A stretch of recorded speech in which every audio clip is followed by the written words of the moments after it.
দেখেন দেখেন দেখেন ভিডিও দেখেন।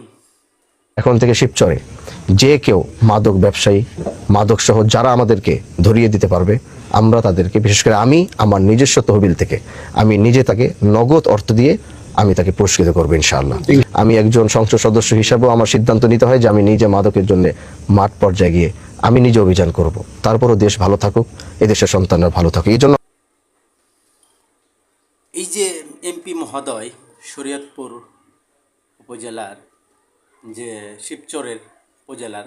শরীয়তপুর জেলার শিবচর উপজেলার যে মাননীয় সংসদ সদস্য হানজালা, তিনি খুবই ভালো উদ্যোগ নিয়েছেন।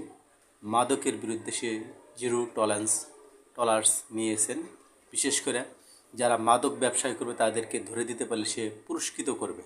তার জেলা থেকে সে মাদক নির্মূল করতে চাচ্ছে। এটা একটা সৎ, অনেস্ট এবং ভালো একটা কাজ আমি মনে করি। বাংলাদেশের প্রতিটা উপজেলায়, প্রতিটা গ্রামে, ওয়ার্ডে মেম্বার থেকে শুরু করে যে এমপি মহোদয়রা এরকম এই হানজালার মতো ভালো কাজ করতো, তাহলে বাংলাদেশে মাদক নির্মূল হয়ে যেত। কেউ মাদকের আশপাশে যেত না। বাংলাদেশের বড় বড় উপর মহলের যে এমপি মন্ত্রীরা তারা থাকে এই মালের ধান্দায়, তারা এসব কাজে থাকে না। তবে নবীর সুন্নত অনুযায়ী যা কাজ করতেছে, স্যালুট নাকি জানাই, হাজার স্যালুট, শ্রদ্ধা, ভালোবাসা, সাধুবাদ না দিলেই নয়।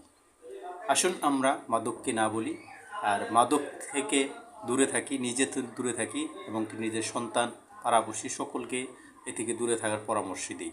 এই ভিডিওটা যাদের কাছে যাবে অবশ্যই ছড়িয়ে দিবেন, ছিটিয়ে দিবেন।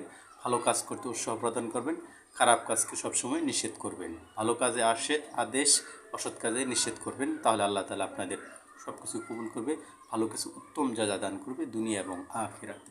আসুন মাদককে আমরা নির্মূল করি, শেকড় উপড়ে ফেলি বাংলাদেশ থেকে। ইয়াবা, বাবাখুর, বড়িখুর, যা চাঁদ ও আহাম্মক জাতিদের মধ্যে বিস্তার করে দিচ্ছে।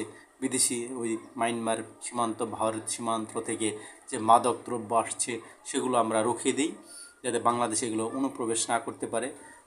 ট্রলারের মাধ্যমে আসে নদীতে থেকে, জাহাজ থেকে, এগুলো যাতে আমরা নির্মূল করতে পারি সেদিকে খেয়াল রাখবো। আইনের প্রতি শ্রদ্ধা রেখে বলবো যাতে এগুলো দ্রুত নির্মূল করা হয় এবং সঠিক বিচার করে এই মাদকের বিরুদ্ধে জিরো টলারেন্স যেন সকলে উদ্যোগ নেয়। সেই জন্যই আমরা এক হব, সারা বাংলাদেশ মাদক মুক্ত করবো ইনশাল্লাহ। যুব সমাজ জেগে উঠি, সকলেই জেগে উঠি। আমরা মাদক মুক্ত একটি বাংলাদেশ সুন্দর চাই, সুন্দর একটি বাংলাদেশ চাই, যেখানে মাদকের কোনো ছোঁয়া থাকবে না, পরিবেশ হবে শান্ত, বিষাক্ত হবে না, নিঃশ্বাস ভরে প্রাণ নিতে পারবো আলহামদুলিল্লাহ। কোনো সন্তান নষ্ট হবে না। মাদকের নেশায় সন্তান নষ্ট হয়ে যায়, পরিবার বিচ্ছিন্ন, এমনকি খুন খারাপের ঘটনাও ঘটে। যদি আমরা মাদক থেকে সুস্থ জীবনধারায় আসি, ইসলামের যদি ফলো করি ইসলামকে, তাহলে আমরা এই মাদককে না বলতে পারবো। ইসলামের প্রকৃত শিক্ষা, কোরআনের যে আল্লাহ তাআলা দিয়েছে সেই বিধান যদি অনুসরণ করি, তাহলে আমরা দুনিয়াতে ভালো, আখিরাতেও ভালো থাকবো। আর মাদককে আমরা কেউ ছুঁতেও পারবো না ইনশাআল্লাহ। আসুন মাদককে আমরা সবসময় না বলি। কি আপনারা তো একমত?